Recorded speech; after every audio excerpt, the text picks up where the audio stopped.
My name is Amber Miller, and I'm 29 years old. I discovered I wasn't invited to my cousin Stephanie's wedding when I saw the family photos flooding my Instagram feed. Confusion quickly turned to gut-wrenching pain as I realized everyone else was there. When I called my mom to ask why, her words sliced through me. "You'd ruin Stephanie's day with your appearance." After 29 years of trying to belong in my family, those 7 words confirmed what I'd always feared. I wasn't just different, I was unwanted. Before I share what happened next, let me know where you're watching from in the comments. Hit that like and subscribe button if you've ever felt like the black sheep in your family. Trust me, this journey gets painful before it gets better. I grew up in a modest split-level house in Lexington, just outside Boston. My childhood was comfortable, not extravagant, but we never went without. My dad worked in insurance, while Mom taught 3rd grade at the local elementary school.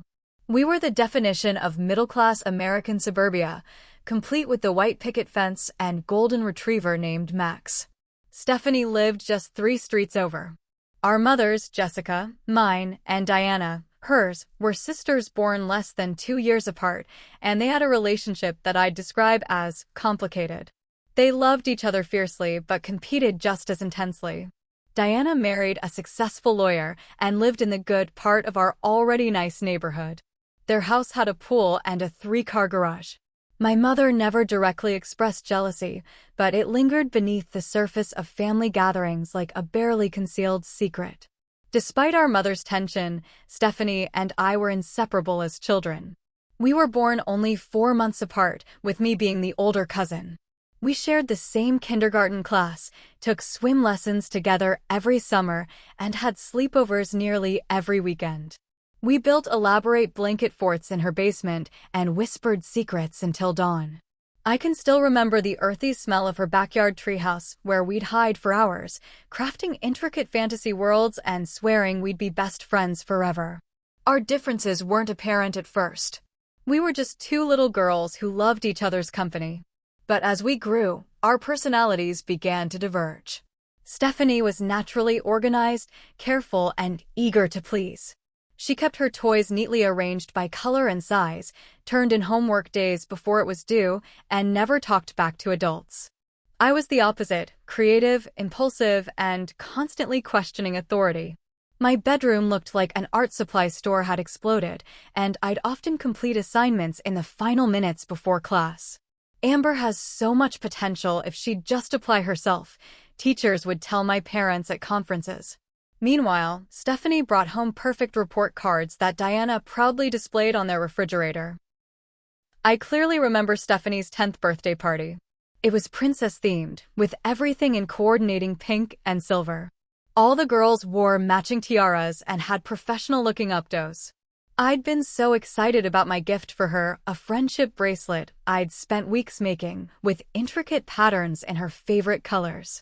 When she opened it, there was a moment of awkward silence before Diana said, "That's creative, Amber," in that tone adults use when they're unimpressed, but trying to be polite. Minutes later, Stephanie unwrapped a genuine silver charm bracelet from another friend. Everyone oohed and awed, and my handmade gift was quickly forgotten beneath discarded wrapping paper. It was the first time I distinctly felt like I didn't fit in, not just with the other girls, but within my own family. When I was 15, my parents announced their divorce. Dad had been having an affair with his administrative assistant, such a cliché it would have been funny if it hadn't broken our family apart. Mom became bitter, working longer hours and drinking more wine in the evenings.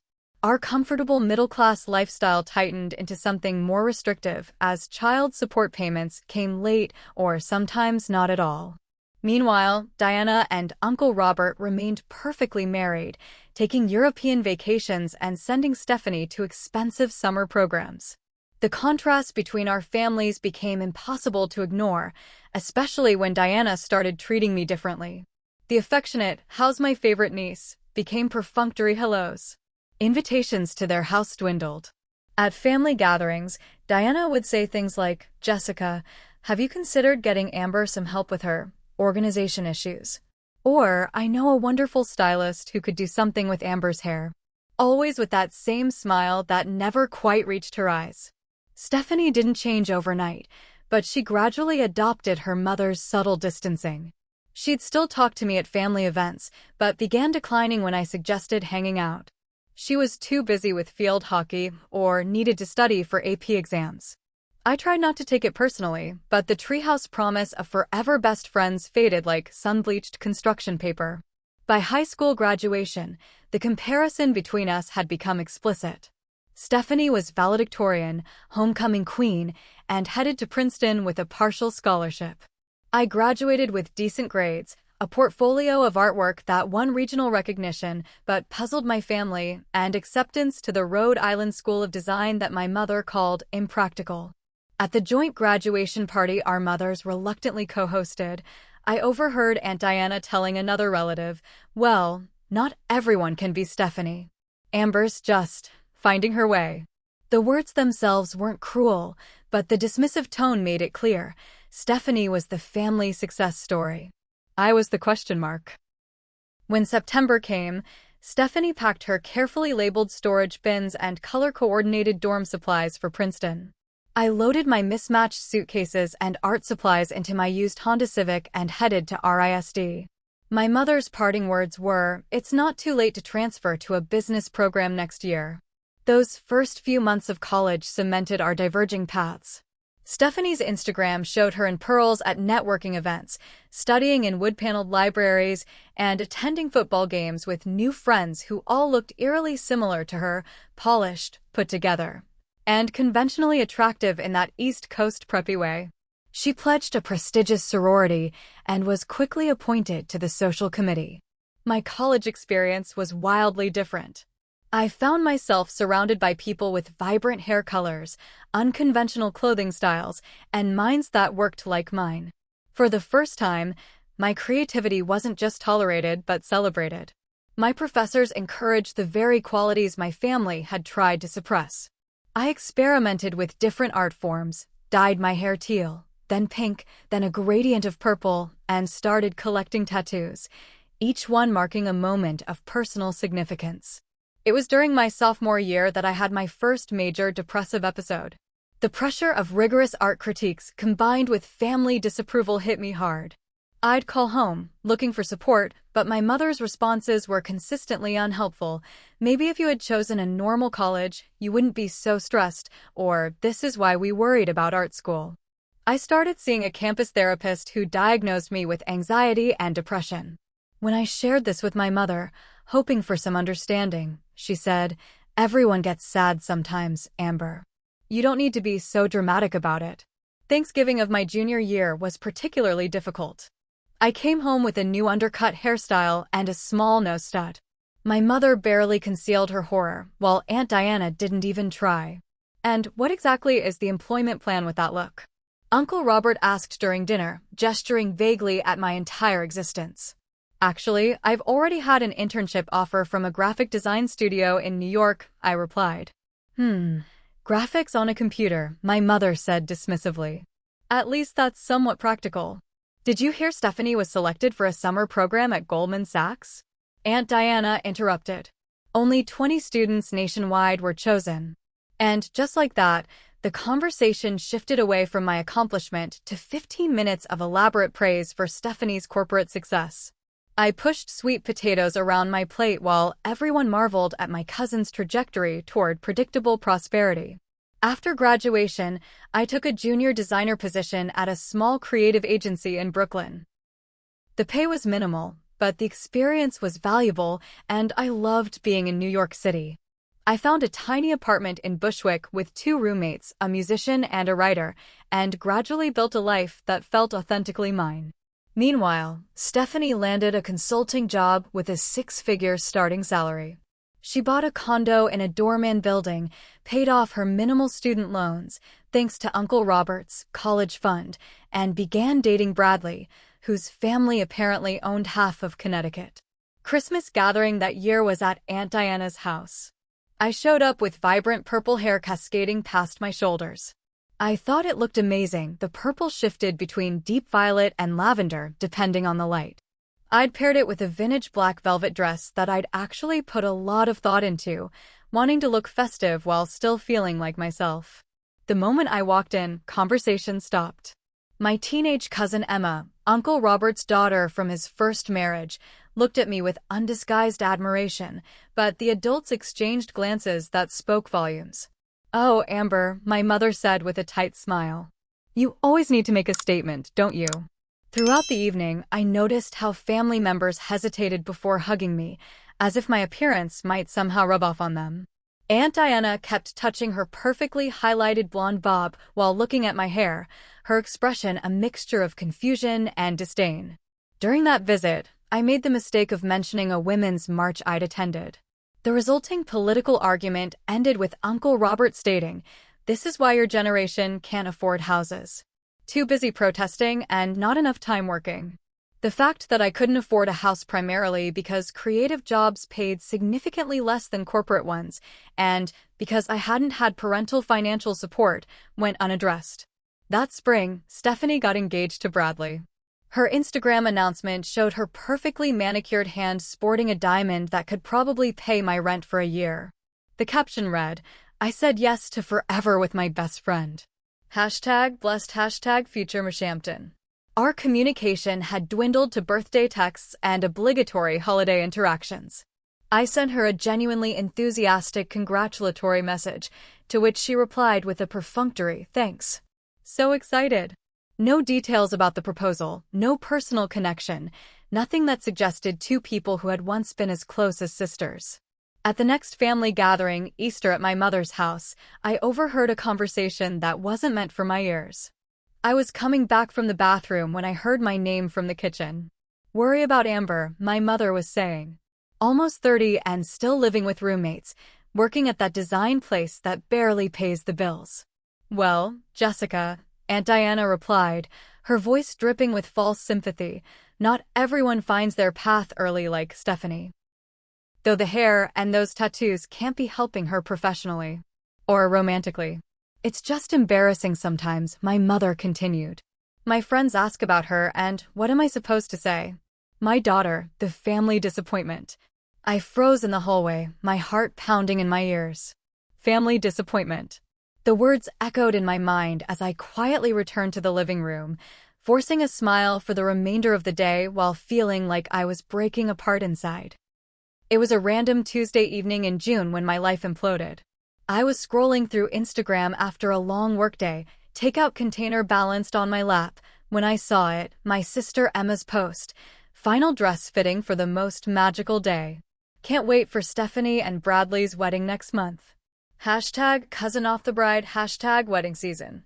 I blinked, staring at the image of Emma in a pale blue bridesmaid dress, champagne flute in hand, surrounded by my aunts and female cousins, all looking excited and dressed for what was clearly a bridal appointment. Confusion washed over me. Surely my invitation had gotten lost in the mail? Stephanie and I might not be close anymore, but we were family. I hadn't received any save the date, no invitation, not even a casual mention that the wedding was approaching. I continued scrolling, finding more posts. My mother in a boutique selecting a navy blue dress with a pearl collar. Mother of the bride's cousin doesn't have the same ring, but I'll take it. #wedding fashion, Uncle Robert practicing his toast. Cousins discussing bachelor and bachelorette party plans. Everyone knew about this wedding except me. My hands trembling, I called my younger sister Emma, who answered with immediate discomfort in her voice. "Hey, Amber, what's up?" The forced casualness was painful. I just saw your bridesmaid dress post. When is Stephanie's wedding?" The silence on the line stretched so long I thought we'd lost connection. "Emma? It's, July 15th, she finally said, her voice small. "At the Ocean View Resort in Cape Cod." "I never got an invitation," I said, still clinging to the possibility of a mail error. "Was it sent recently?" Another painful pause. "Amber, I thought you knew." "You weren't. I mean, they didn't. God, I thought Mom would have told you." The realization hit me like a physical blow. I wasn't invited. "I'm really sorry. I assumed you didn't want to come or something. I should have asked." Emma's voice was genuine in its regret, at least. After hanging up with Emma, I sat motionless for several minutes, feeling a strange hollow sensation in my chest. Then, as if my body were operating independently from my stunned brain, I found myself dialing my mother's number. She answered on the fourth ring, sounding distracted. Amber? Everything okay? I'm just heading into bridge club. Why wasn't I invited to Stephanie's wedding? I asked, my voice surprisingly steady despite the hurricane of emotions inside me. The silence that followed told me everything before she even spoke. Oh, honey, she finally said, her voice shifting into the condescending tone she used when explaining something obvious. We thought you'd understand. It's a very traditional wedding at a conservative venue. Bradley's family is quite prominent, and Stephanie wanted everything to be perfect. And I would ruin perfect, I stated flatly. Don't put words in my mouth, she replied sharply. But if you're asking for honesty, then yes, your purple hair and visible tattoos would be distracting in the photos. Stephanie wants her wedding day to be about her, not about her cousin who insists on looking alternative. I gripped my phone tighter. So this is about my appearance. It's about your choices, Amber. You consistently choose to stand out and shock people. That's fine for your Brooklyn art friends, but a wedding isn't the place for someone who can't just blend in for one day. I could have worn a conservative dress, covered my tattoos, even worn a wig if it was that important, I argued, though the fact that I'd need to disguise myself to be acceptable was its own kind of pain. My mother sighed dramatically. Let's be honest, Amber. It's not just your appearance. It's your unpredictability. The political arguments with Uncle Robert. The way you questioned Aunt Diana's charity work at Christmas. The inappropriate joke you told at Easter. You always need to make things about you and your views. I don't. Stephanie deserves her perfect day without worrying about what controversial thing her cousin might say or do. You'd ruin her day just by being yourself, and that's the sad truth. Those words, you'd ruin her day just by being yourself, hit me with stunning clarity. This wasn't about a dress code or wedding photos. My family fundamentally saw my authentic self as something disruptive and inappropriate. I see, I said quietly. Don't be dramatic about this, Amber. It's Stephanie's day, not yours. This attention-seeking behavior is exactly what I'm talking about. Always making everything about your feelings. I could hear women's voices in the background, presumably her bridge club friends arriving. I need to go, she said briskly. We can discuss this another time if you insist, but I really think you're overreacting. Not everyone gets invited to every wedding. You'll survive. After hanging up, I sat in the darkening room, not bothering to turn on lights as night fell. I scrolled through more wedding preparation posts, cousins I grew up with, aunts and uncles who'd watched me grow up, family friends who'd known me since birth, all celebrating a major family event that I was explicitly excluded from. A post from Aunt Diana appeared, final preparations for my beautiful daughter's special day. So blessed to have our wonderful family coming together. The photo showed an elaborate table setting at what must have been the rehearsal dinner venue. I recognized the faces of every single person in my extended family. Everyone except me. I clicked on older posts, seeing months of wedding preparation that I'd somehow missed or ignored. Bridal shower photos. Engagement party pictures. In one group shot from 6 months ago labeled Family Wedding Planning Brunch. I could see the edge of what might have been a guest list on the table. Had they been planning my exclusion all this time? The realization that this wasn't a last-minute decision, but a calculated exclusion, one that everyone knew about and no one challenged, broke something fundamental inside me. This wasn't just about a wedding invitation. It was the culmination of years of subtle rejection, of being gradually pushed to the periphery of my own family. I spent that night cycling between tearful breakdowns and numb dissociation. By morning, I had over 20 missed calls and messages from Emma, who was clearly distraught about having confirmed what our mother had apparently intended to keep vague. I couldn't bring myself to respond to any of them. What was there to say? Thanks for letting me know our family thinks I'm too embarrassing to attend a wedding? Instead, I called in sick to work and pulled the covers over my head, sinking into a depression deeper than any I'd experienced before.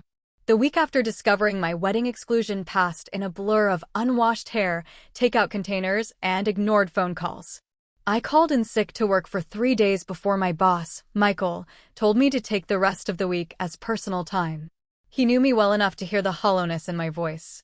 My apartment became both sanctuary and prison. My roommates, Trent and Lucia, tried to engage me, leaving cups of tea outside my bedroom door and occasionally knocking to check if I was still alive. I responded with minimal reassurance, but couldn't bring myself to explain what had happened. How do you tell people that your entire family decided you were too embarrassing to include in a milestone event? I became obsessed with social media, scrolling through wedding-related posts with masochistic dedication. The bridal shower I'd never heard about. The bachelorette weekend in Nashville. The engagement photos where Stephanie and Bradley looked like they'd stepped out of a J.Crew catalog. Then came the wedding weekend itself, with posts appearing in real time. Rehearsal dinner photos showed my family laughing together at elegant tables. My mother in her new dress, looking more polished than I'd seen her in years. Emma and the other bridesmaids getting their makeup done. Stephanie gleaming in her wedding gown with my Aunt Diana fixing her veil, both of them teary-eyed.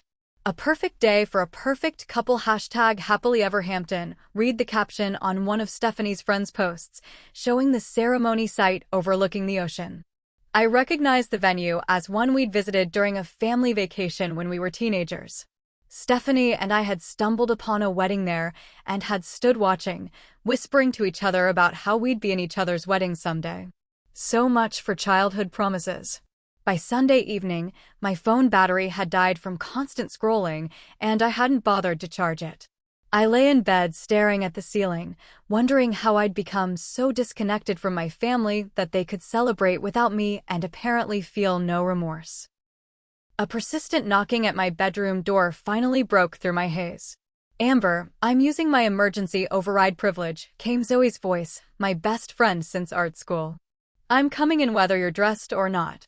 The door opened and Zoe stood there, her expression shifting from determination to concern as she took in my unwashed hair, puffy eyes, and the state of my room.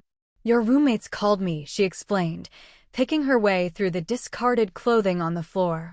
"They said you haven't left this room in days." I didn't have the energy to respond. Zoe sat on the edge of my bed, placing a gentle hand on my blanket-covered foot. "What happened, Amber?" Something about her direct question broke the dam. Words poured out of me. The wedding exclusion, my mother's devastating explanation, the years of subtle rejection that had led to this point. Once I started, I couldn't stop, revealing humiliations and slights I'd never voiced aloud before. Remember that Christmas when my mom sent me money to buy appropriate clothes before coming home? Or when Aunt Diana introduced me to her country club friends as her niece who's exploring alternative career options like I was a teenager and not a professional designer? Or when Uncle Robert suggested I could clean up nice if I made an effort?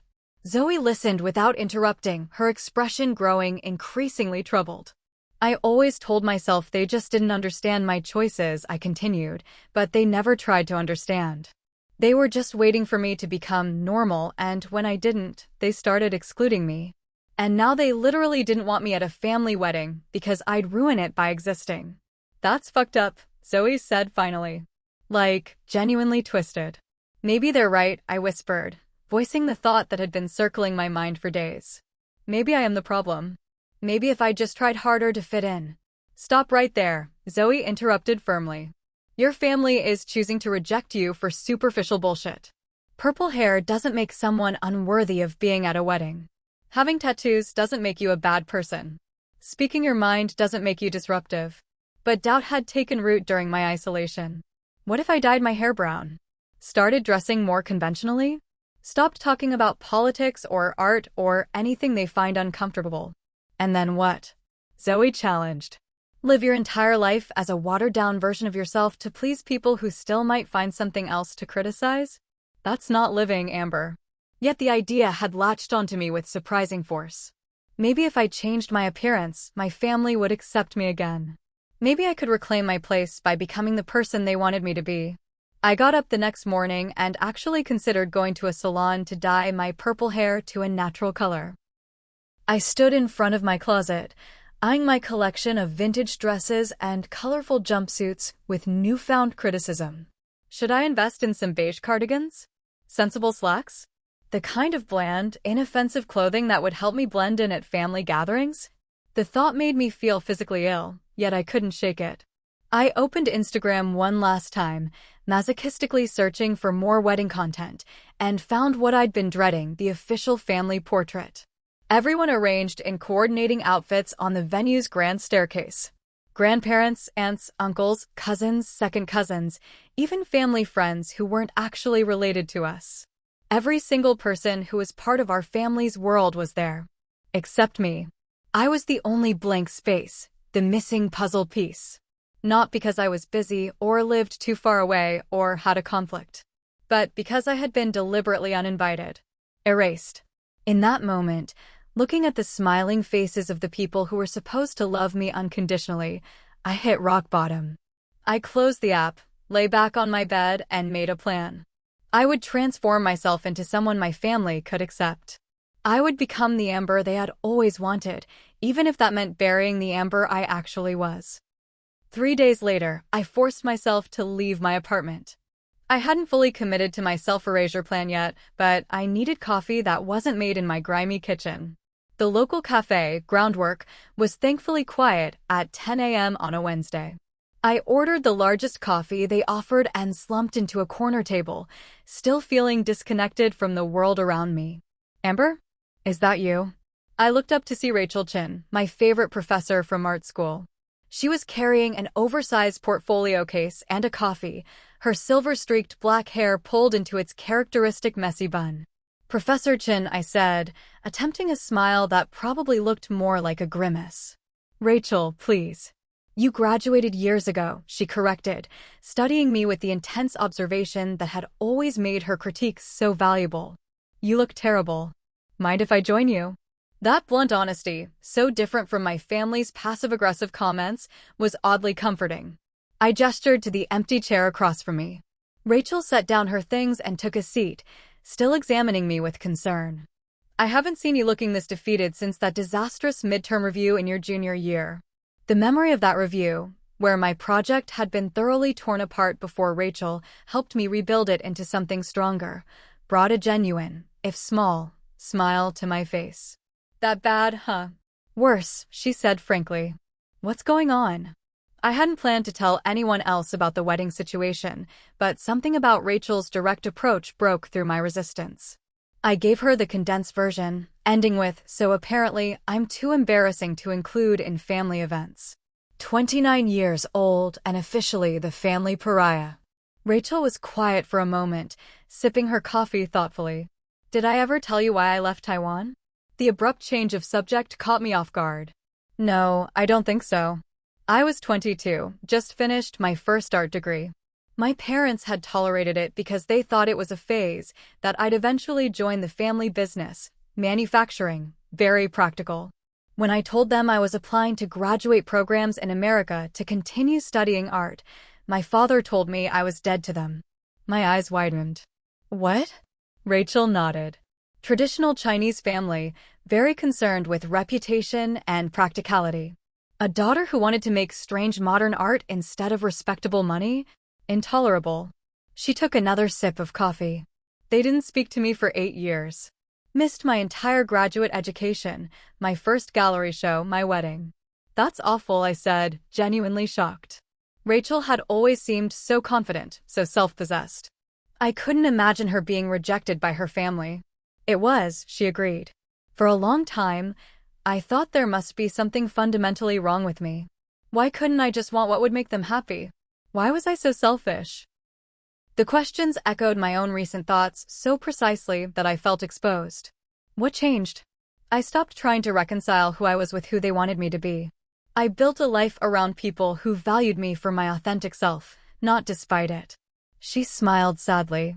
And eventually, after I won a few awards and got some press, my mother reached out. We have a relationship now, not perfect, but real. My father never came around before he died. Her candor was both painful and oddly liberating. The thing is, Amber, Rachel continued, family rejection is devastating because we're taught that family love is supposed to be unconditional. But that's not always how it works in practice. Sometimes the people who are supposed to love us the most actually love an idea of us, who they think we should be. And when we don't match that idea, they feel entitled to their disappointment. I stared into my coffee, feeling the truth of her words resonate through me. There's this art community gathering this weekend, Rachel said, changing the subject slightly. Local artists, designers, some of my current students. Good people. You should come. My instinct was to decline, to retreat back to my apartment and my misery. Before you say no, Rachel added, seeing my hesitation, remember that isolating yourself only amplifies the negative voices, whether they're from your family or from your own head. Being around people who get you, who value the very things your family criticizes, can be healing. I found myself nodding. Okay, I'll try. That Saturday, I forced myself to shower, put on clothes that weren't pajamas, and make my way to the address Rachel had texted me. It was a converted warehouse space in Greenpoint, filled with exactly the kind of people my family would find alarming: artists with unconventional haircuts, designers in eclectic vintage clothing, photographers with visible tattoos. Rachel spotted me hovering near the entrance and immediately introduced me to several people, including Miguel, a sculptor whose intricate metalwork I recognized from a recent gallery show. Rachel mentioned you might be going through some family stuff, Miguel said later as we stood examining a large abstract painting. I get it. My parents haven't spoken to me since I came out 10 years ago. That's terrible, I said, genuinely horrified. He shrugged. It was. Still is sometimes. But look around this room. He gestured to the diverse group of people chatting, laughing, earnestly discussing art. Family isn't just here related to. It's who makes space for you to be your complete self. Throughout the evening, I had more conversations that shifted something in my perspective. A photographer who'd been disowned for dropping out of medical school. A painter whose religious parents considered her work blasphemous. A graphic designer whose family refused to acknowledge his interracial marriage. Yet none of these people seemed broken. They had built lives filled with meaning, connection, and authentic expression. Your purple hair is magnificent, an older woman with silver dreadlocks told me as I was preparing to leave. It brings out the gold flecks in your eyes. Never dim your light for people too afraid to look directly at it. I walked home that night feeling something I hadn't felt since discovering my wedding exclusion, a tentative sense of hope. The shame that had been suffocating me had slightly loosened its grip. For the first time, I wondered if the problem wasn't that I needed to change to earn my family's acceptance, but that I needed to accept that their limited vision of me was their problem, not mine. The next morning, I caught sight of myself in the bathroom mirror. My purple hair was fading slightly, with darker roots showing through. Instead of seeing it as something to fix, something shameful that had cost me my place in my family, I saw it as Rachel's art students might, as an intentional choice, a form of self-expression, even a kind of beauty. I ran my fingers through it, remembering the woman's comment about it bringing out the gold in my eyes. She was right. It did suit me. I thought about Miguel's words about chosen family and making space for complete selves. I thought about Rachel building a meaningful life, despite her father never accepting her choices. The realization dawned slowly but clearly. I didn't need to erase myself to be worthy of belonging. I needed to find people who recognized my worth exactly as I was. A week after the community gathering, as I was finally catching up on work I'd neglected during my depression spiral, my phone lit up with a text from my sister Emma. Mom feels bad about how things went down with the wedding. Family dinner this Saturday at Benvenuto's to smooth things over. Please come? 7 p.m. My stomach immediately nodded. The Italian restaurant was a family favorite for special occasions. I stared at the message, emotions swirling. Part of me desperately wanted reconciliation.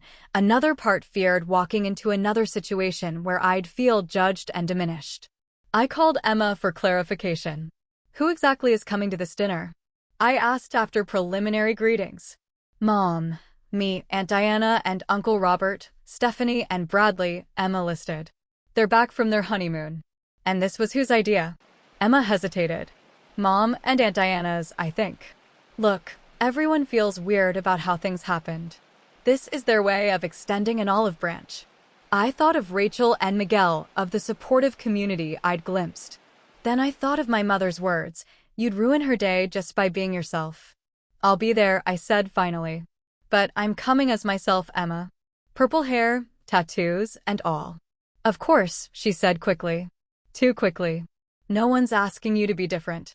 Except they had been asking, or rather, demanding. Exactly that for years. Saturday arrived, and I spent an unreasonable amount of time deciding what to wear. Not because I was trying to conform, but because I wanted to feel confident. I settled on a black jumpsuit that was stylish without being too outrageous, paired with my favorite silver jewelry. I refreshed my purple hair color and applied makeup that emphasized rather than downplayed my features. Walking into Benvenuto's, I spotted my family immediately at a large round table in the corner. They were already seated, drinks served, looking like a Ralph Lauren advertisement in their coordinated business casual attire. My mother spotted me first, her smile faltering slightly as she took in my appearance before reconstructing itself. "Amber, there you are," she said, rising for the obligatory hug. She smelled of Chanel No. 5, the same perfume she'd worn my entire life. I made my way around the table, exchanging awkward greetings. Stephanie and Bradley sat together, matching wedding bands glinting under the restaurant lighting. Stephanie offered a tight smile. "You look, well," she said, which was clearly the most positive comment she could manage about my appearance. "Congratulations on your wedding," I replied, keeping my voice neutral. "The photos looked beautiful." "It was perfect," Aunt Diana interjected. "Every detail exactly as planned." The emphasis on planned felt deliberate, a subtle reminder of why I hadn't been included in those plans. After ordering, the conversation remained superficial. Honeymoon details, Bradley's recent promotion, Emma's graduate school applications. No one mentioned the elephant in the room until my mother, perhaps emboldened by her second glass of wine, finally addressed it. "Amber, we wanted to have this dinner because we feel there may have been a misunderstanding about the wedding." I raised an eyebrow. "A misunderstanding?" "Yes," Aunt Diana chimed in. Stephanie had to make difficult decisions about the guest list. The venue had strict capacity limits. I looked around the table, wondering if they actually expected me to believe this. "The venue was too small for immediate family?" I asked quietly. Stephanie shifted uncomfortably. "We had to invite Bradley's entire extended family, plus important business connections of both our parents. Cuts had to be made somewhere. And I was the obvious choice to cut," I stated, not as a question. An uncomfortable silence fell over the table. "Amber," my mother said with forced patience, "we're trying to move past this. What's done is done. Can't we just enjoy a nice family dinner without dwelling on things that can't be changed?" The old Amber would have nodded, swallowed her hurt, and played along to keep the peace.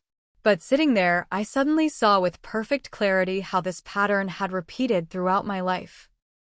My feelings minimized, my perspective dismissed, all while I was expected to smile and pretend everything was fine. "No," I said quietly but firmly. "We can't just move past this without addressing it honestly." "Here we go," Uncle Robert muttered, taking a large sip of his scotch. "You didn't exclude me because of venue capacity," I continued, my voice steady despite my racing heart. "You excluded me because you were ashamed of me. Because you thought I wouldn't fit the aesthetic you wanted. Because my existence in your perfect family portrait would somehow diminish its value." "That's not fair," Stephanie protested weakly. "Isn't it? Mom literally told me I would ruin your day by being myself." I turned to my mother. "Those were your exact words." My mother flushed. "I was trying to be honest with you." "Yes, you were probably the most honest you've ever been with me. And that's actually valuable, because it finally made me see something clearly." I took a deep breath. "None of you have ever accepted me for who I actually am. You've tolerated me while waiting for me to become someone else." "That's absurd," Aunt Diana said sharply. "We're your family." "Family is supposed to love unconditionally," I replied. "But your love has always come with conditions. Dress the right way. Have the right job. Express the right opinions. Don't stand out. Don't embarrass us. Don't be too much. We just want what's best for you," my mother insisted. "No, you want what's most comfortable for you," I corrected. "There's a difference." I looked at each of their faces, defensive, uncomfortable, slightly guilty. Only Emma showed a hint of understanding. "I've spent my entire adult life feeling like I needed to apologize for being myself," I continued, surprising myself with how calm I felt.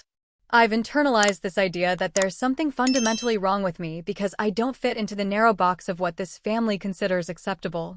And that ends today. So what are you saying? My mother asked, her voice tight. You're cutting us off over a wedding invitation. No, I said, placing my napkin on the table and standing up. I'm saying I'm done diminishing myself to make you comfortable. I'm done apologizing for my appearance, my career, my opinions, my existence. I'm done trying to earn love that should be freely given. I reached for my purse, suddenly wanting nothing more than to be away from their judgmental gazes. This isn't about a wedding invitation. It's about years of subtle rejection that finally became explicit. And I deserve better. I looked at Stephanie. Congratulations again on your wedding. I'm sure it was exactly as perfect as you wanted it to be. Without waiting for a response, I walked out of the restaurant, my legs shaky, but my mind clearer than it had been in weeks. For the first time in my life, I had stood up for myself to my family without backing down or apologizing. As I stepped into the warm evening air, I felt something unexpected, not regret or fear, but a profound sense of relief. Like I'd finally put down a weight I'd been carrying for so long I'd forgotten it wasn't part of me. The initial euphoria of standing up for myself at the restaurant lasted about 3 blocks before doubt crept in. Had I overreacted? Been too harsh?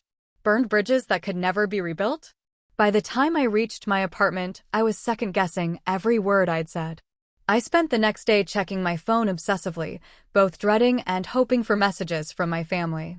None came except a brief text from Emma, "Are you okay?" That was intense. I responded simply, "I'm okay. Need some time." In the following days, I threw myself into work with renewed focus. The design agency had landed a new client, an independent film festival celebrating diverse voices in cinema, and the project resonated with me on a personal level. I found myself creating some of my best work, channeling my recent emotional turmoil into designs that were both vulnerable and powerful. Whatever's going on with you personally, it's translating into incredible creative energy, my boss Michael commented after reviewing my concepts. This is exactly what the client is looking for. Zoe became a constant source of support, checking in regularly without pushing me to talk about family unless I initiated it. Rachel invited me to more community events, and I found myself gradually building connections with people who appreciated rather than merely tolerated my authentic self. Miguel and I began collaborating on a side project, combining his metal sculptures with my digital designs for an interactive art installation. Working with someone who understood family rejection created a unique bond between us. The first year is the hardest, he told me one evening as we worked late in his studio. You keep expecting them to realize what they've lost and come running back with apologies. But that's not usually how it goes. How did you get through it? I asked. I built a life so full of joy and authentic connection that the absence became less painful, he said simply. Not gone, it never completely goes away, but manageable. Overshadowed by the good stuff. Following his example, I focused on cultivating my own good stuff. I joined a weekly art therapy group. I volunteered teaching design basics at a community center for at-risk teens. I rekindled old friendships that had faded during years of depression. I even started dating again, meeting people who found my purple hair and tattoos attractive rather than problematic. 6 months after the wedding exclusion, my work was selected for the film festival's official promotional campaign. The gallery hosting the festival's opening reception displayed oversized prints of my designs, my name prominently featured on the placards. On opening night, I stood in the crowded gallery, wearing a vintage silver dress that complemented my now blue hair. I still changed colors, but now for creative expression rather than rebellion. Artists, filmmakers, and art lovers filled the space, many stopping to compliment my work. "Excuse me, are you Amber Miller?" I turned to see a middle-aged woman in conservative business attire, exactly the type of person who would have blended perfectly at Stephanie's wedding. "Yes, that's me. I'm the festival director," she said, extending her hand. "I just wanted to tell you personally how perfectly your designs captured our mission. The board was unanimous in selecting your work over all the other submissions." As she continued praising specific elements of my design choices, I caught sight of a familiar figure across the room, Emma, looking somewhat out of place, but determinedly making her way toward me. "Emma?" I exclaimed when the director moved on. "What are you doing here?" My sister hugged me tightly. "Surprise. I saw the event announcement on your Instagram. I wanted to support you." Emotion welled up unexpectedly. "You came all the way from Boston for this." "Of course I did," she said, examining the large print of my work on the wall beside us. "Amber, this is incredible. You're incredible." We found a quieter corner where Emma told me she'd been doing some serious thinking since the restaurant confrontation. "You were right," she said. "About all of it. The conditional acceptance, the constant judgment. I never realized how toxic it was because I've always fit the mold they wanted. It's easier not to notice the box when you fit comfortably inside it," I acknowledged. "I'm sorry I didn't stand up for you about the wedding," she continued. "I should have refused to participate when I learned you weren't invited." "You didn't create the situation," I assured her.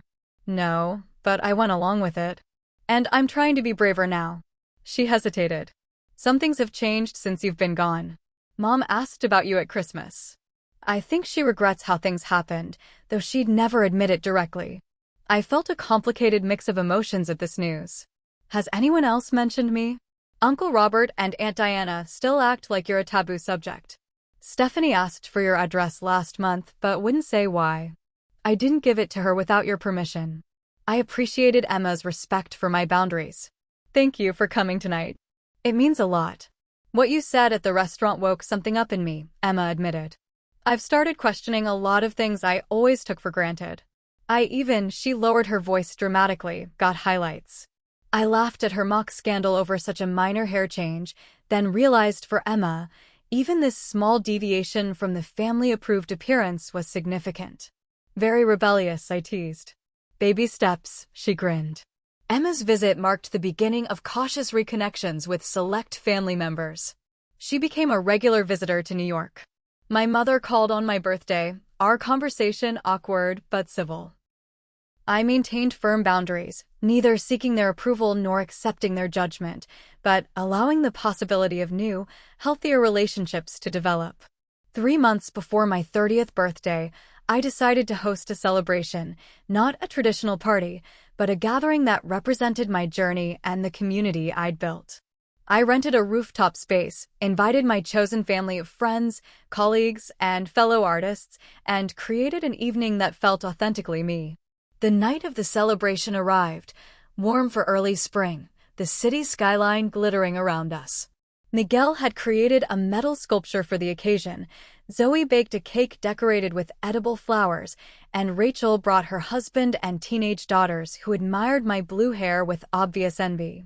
As I was chatting with colleagues from the design agency, I spotted an unexpected figure by the entrance, my mother, looking simultaneously determined and uncomfortable, clutching a small gift bag. "Mom?" I exclaimed, excusing myself from the conversation. "What are you doing here?" "Emma told me about your celebration," she said. "I hope it's all right that I came. I can leave if you'd prefer." The old Amber would have immediately assured her it was fine, prioritizing her mother's feelings over her own. The new Amber took a moment to check in with herself. "I'm surprised," I said honestly. "But you're welcome to stay if you're comfortable here." She glanced around at the eclectic gathering, the blue-haired birthday girl, the sculptor with full-sleeve tattoos, the photographer with her unconventional fashion, all the types of people she'd previously deemed inappropriate. "It's not what I'm used to," she admitted. "But I'd like to try." She handed me the gift bag. Inside was a framed photo I'd never seen before, me at about 5 years old, finger painting with wild abandon, covered in multiple colors of paint and beaming with pure joy. "You were always meant to be colorful," she said quietly. I forgot that somewhere along the way. It wasn't a full apology or a complete understanding, but it was an acknowledgement, perhaps the first step toward something new. As the evening progressed, I watched my mother awkwardly but earnestly attempting conversations with my friends. She looked out of place in her tailored pantsuit among the artistic crowd, but she was trying, perhaps for the first time seeing me in my element, surrounded by people who valued rather than merely tolerated me. Standing on that rooftop, Surrounded by my chosen family and with the tentative presence of my birth family, I realized how far I'd come from that devastating moment of discovering my exclusion from Stephanie's wedding.